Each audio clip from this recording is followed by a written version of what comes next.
In 2024, I sold most of my Switch games due to financial issues I was running into, and there were so many games that were hard to get rid of. And out of all of those games, the Switch games, truthfully, were some of the easiest for me to sell. I didn't have as much of a connection to some of them. For the sake of a video, I thought it'd be interesting to go over the games that I just couldn't part with or didn't see a need to sell. Still had something to get from compared to the games that I didn't. The first game I'll talk about is the most recent purchase I made, which is JoJo's Bizarre Adventure All-Star Battle R. This is a fantastic fighting game. I love this game, as you can tell. I'm a big fan of JoJo. This is a great fighting game. I love fighting games. I'm very bad at fighting games. I am that younger brother that you can beat in Smash Bros. I never learned these games very well, but they're fun to play, even if I'm not super technical. Learning some of the combos and stuff like that is a lot of fun. Seeing the fan service is just a good time, and being able to play with friends and online is also fun, although I immediately die all of the time. That's just the nature of these types of games. Same thing with Guilty Gear Strive, which I have on PC. Every time I play online, I just die. It's fun to play with friends. It's not fun to play online. Next up is a duo of games that I would consider to be the only real games that you need to have on the Switch, and that is Zelda Breath of the Wild and Zelda Tears of the Kingdom. These are two of my favorite games of all time. I know Tears of the Kingdom got a little bit of hate, and I actually just recently beat Tears of the Kingdom. Shows you how bad my time management skills are. It's been 2 years and I finally beat it on the Switch 2. 4K 60 frames a second. It's nice. It's not mind-blowing, but it is way better than the original, which struggled to hit 30 frames a second at 900p or whatever it was.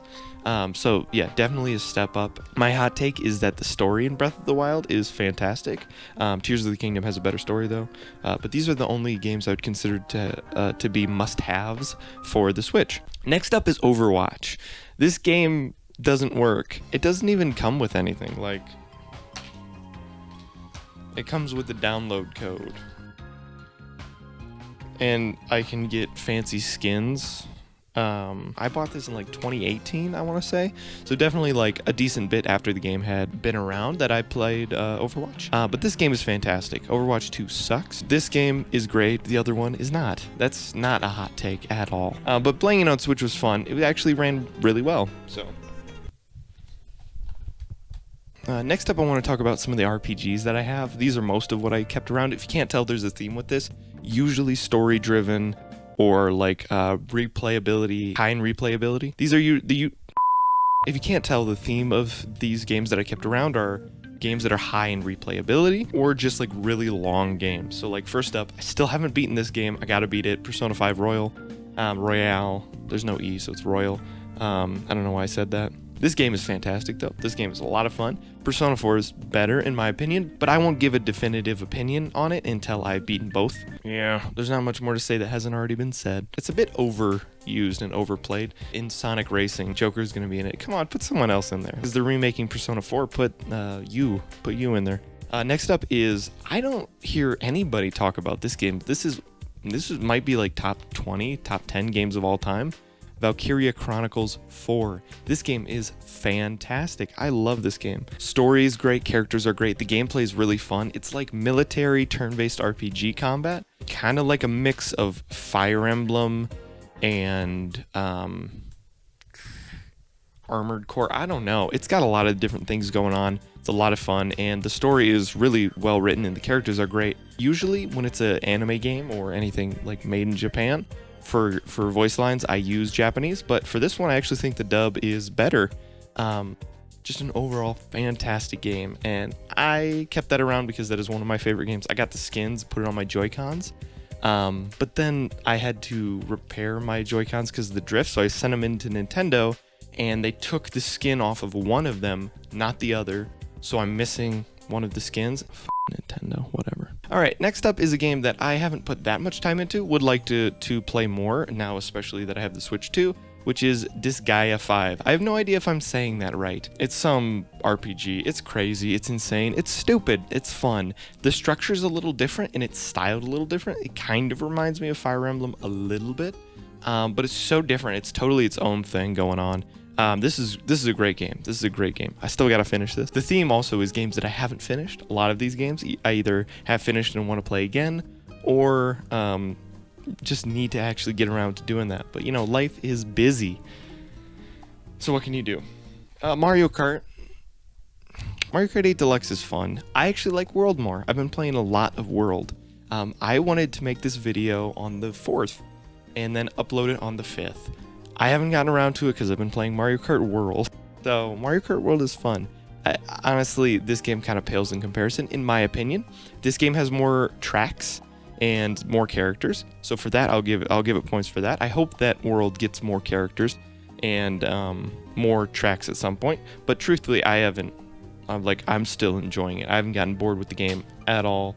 We'll see in a month though, who knows. And then finally, the last game that I kept, one of my favorite games of all time, probably top 5, top 3, Dark Souls Remastered. This is one of the greatest games I've ever played. This game is fantastic, is beyond fantastic. There's no words to describe this game. In my opinion, outside of Zelda, best action game. There's a couple issues with the port. Fire effects suck, stuff like that, but it really doesn't impact the game experience at all. It runs smooth, 30 frames a second. I've played it on the PC. 60 frames is nice, but in my opinion, like the way the PC version looks, it just doesn't look right.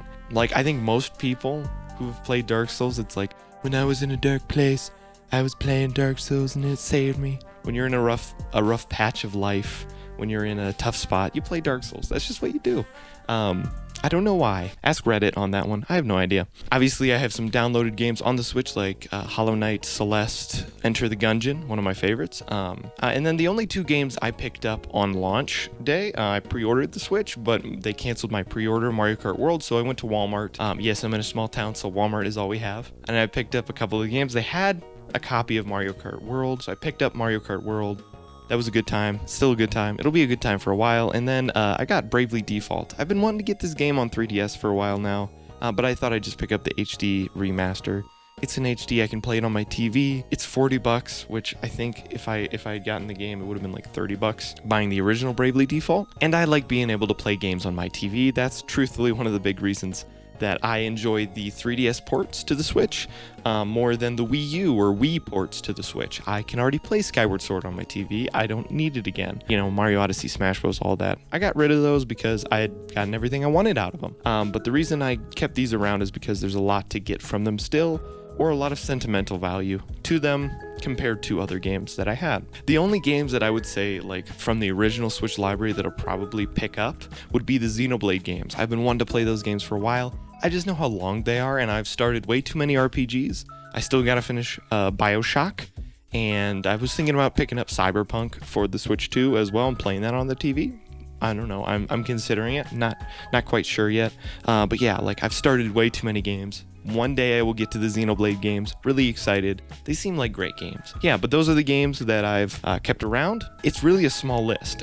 Not that many Switch games. I will be getting Splatoon back in the mail here in a couple of days. Excited to play Splatoon 2 again. One of my favorite games. I don't know why I sold that one, because I only got like $10 on eBay for it.